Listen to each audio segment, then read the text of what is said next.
Ghazipur Lok Sabha seat पर पूरे देश की निगाह थी, कारण कि यहां से मुख्तार अंसारी के बड़े भाई अफजाल अंसारी चुनाव लड़ रहे थे, जो 2019 के चुनाव में 1,19,000 मतों से चुनाव जीते थे। तो वहीं 2024 के चुनाव में एक बार फिर से 1,24,000 मतों से चुनाव जीतकर चौंकाने का काम किया है। उन्होंने बताया कि मुख्तार अंसारी को लेकर जो नैरेटिव बनाया गया था, वह नैरेटिव भी उनके लिए काम नहीं आया, क्योंकि मुख्तार अंसारी 18 सालों से जेल में थे और जिस तरह से उनकी मौत हुई है वो पूरा देश देखा और सभी ने जाना। इसको लेकर यहाँ के जनता में गुस्सा थी और वह गुस्सा लोगों के मत के रूप में सामने आया और 1,24,000 मतों से उन्होंने जीत दिलाया है। इसको ये भी नैरेटिव बनाया गया कि आपके भाई मुख्तार अंसारी रहते थे तो बात और होती थी। हमने कई बार समझाने की कोशिश की कि भाई मुख्तार अंसारी तो साढ़े 18 साल से जेल में थे। नहीं, और कहीं भी रहे हो, व्यवस्था तो सब उनकी हो जाती थी। तो अब आप तो वो हैं नहीं, पहला चुनाव है, अब कहाँ, अब कैसी राजनीति और कहाँ से चुनाव और कहाँ से जीत। सबसे महत्वपूर्ण सवाल इस इलेक्शन में था कि आप जीत गए थे 1,19,000 से जब मनोज सिन्हा के अगेंस्ट 2019 में, लेकिन तब आपके साथ बहुजन समाज पार्टी थी। बहुजन समाज पार्टी का सिंबल था, समाजवादी पार्टी का समर्थन था। आज बहुजन समाज पार्टी अलग कैंडिडेट लड़ा रही है। आपकी सजा हो चुकी है, आप तो जमानत पर बाहर है, रोज तलवार सर पे लटकी हुई है। कुछ बाकी रहा हो तो बताइए। बीएसपी और समाजवादी पार्टी का समझौता नहीं होने के बावजूद अब 1,65,000 वोट तो मिला है ना बीएसपी कैंडिडेट को। उस इलेक्शन में वो सीधी सी बात है, वो इस खाते में था, लेकिन हम 5,66,000 वोट पाए थे। और आज भी आप देखेंगे तो 5,40,000 वोट बसपा के बगैर और आपके अनुसार या विपक्षियों के अनुसार विकास बिना किए बगैर, तो आखिर क्या है, कैसे है? या तो वो जो नैरेटिव बनाया जा रहा था वो भ्रामक था, जनता को गुमराह करने के लिए था।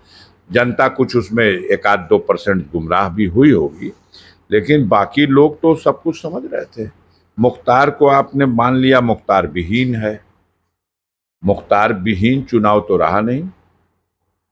मुख्तार न रह करके भी जिस तरह से उनको खत्म किया गया जहर दे करके, उसके लिए जो जनता में एक गुस्सा था और उसके लिए अहंकारी सत्ता चलाने वाले लोगों का ये कहना कि मरना तो था ही, मिट्टी में मिला दिया। आज हम जीत गए ये बड़ी बात नहीं है। हम आप ही लोगों से जो कहते थे वो सब सीटें जीत गए। हम चंदौली भी जीत गए, बलिया भी जीत गए, सलेमपुर जीत गए, घोसी जीत गए, लालगंज जीत गए, आजमगढ़ जीत गए, चंदौली जीत गए, जौनपुर जीत गए, मछली शहर जीत गए। कहाँ बढ़े? सुल्तानपुर की तरफ बढ़े, वहाँ भी जीत गए। अंबेडकर नगर की तरफ बढ़े, वहाँ भी जीत गए। कहाँ बताएं?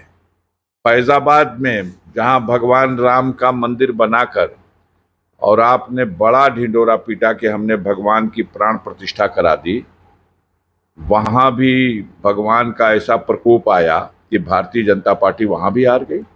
चित्रकूट धाम, करबी और बांदा वहाँ भी हार गई। धार्मिक तीर्थ स्थलों में अयोध्या के बाद उसका बड़ा महत्व है। मोदी जी की नैया डूबते डूबते 3 राउंड डूबी रही, फिर उतरा गई। हमने कहा था, तो आप लोग सोच नहीं पाए होंगे, कहा था कि अगर मोदी जीत भी जाएंगे तो अपनी जीत से शर्मिंदा होंगे, क्योंकि आपने नैरेटिव बनाया था कि मोदी 10 लाख से जीत रहे हैं। तो जब 10 लाख से जीतने वाला और रास्ते में कई बार पिछड़ जाता है, उसके बाद क्या बात किया जाए। उत्तर प्रदेश में 80 में 80, आप 1 सीट 2 सीट भी देने को जहां तैयार नहीं है, वहां उत्तर प्रदेश की जनता ने औकात बता दी अहंकारी सत्ताधारी लोगों को कि 32-33 सीटों पर भारतीय जनता पार्टी उत्तर प्रदेश में सिमट गई, जो कहती थी कि हम तो 80 में 80 जीत रहे हैं। कोई सीट आप लोग बताते हुए भी मतलब कुछ भी कहिए, उसको एक पैसे का नोटिस नहीं। तो मोहताज होना पड़ रहा, निर्भर होना पड़ रहा कृपा पर चंद्रबाबू नायडू और नीतीश कुमार के।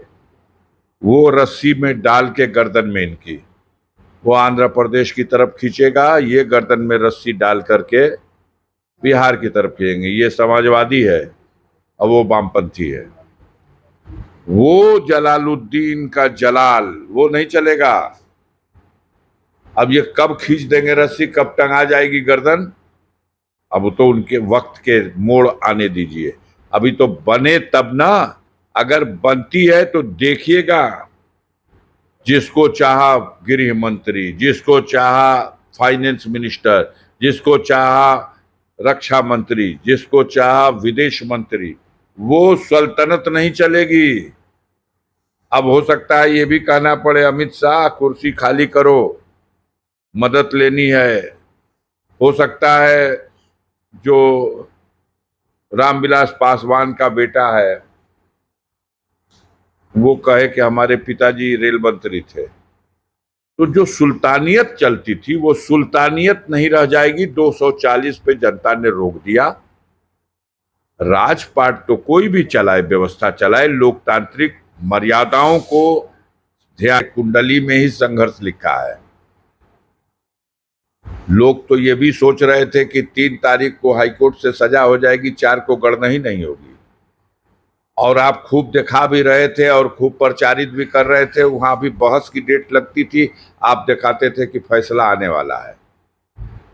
तो माननीय उच्च न्यायालय में भी बैठे हुए लोग वो भी हंसते हैं कि वाह, अभी बहस में प्रक्रिया है और फैसले की डेट लग गई। तो जैसा आएगा देखा जाएगा।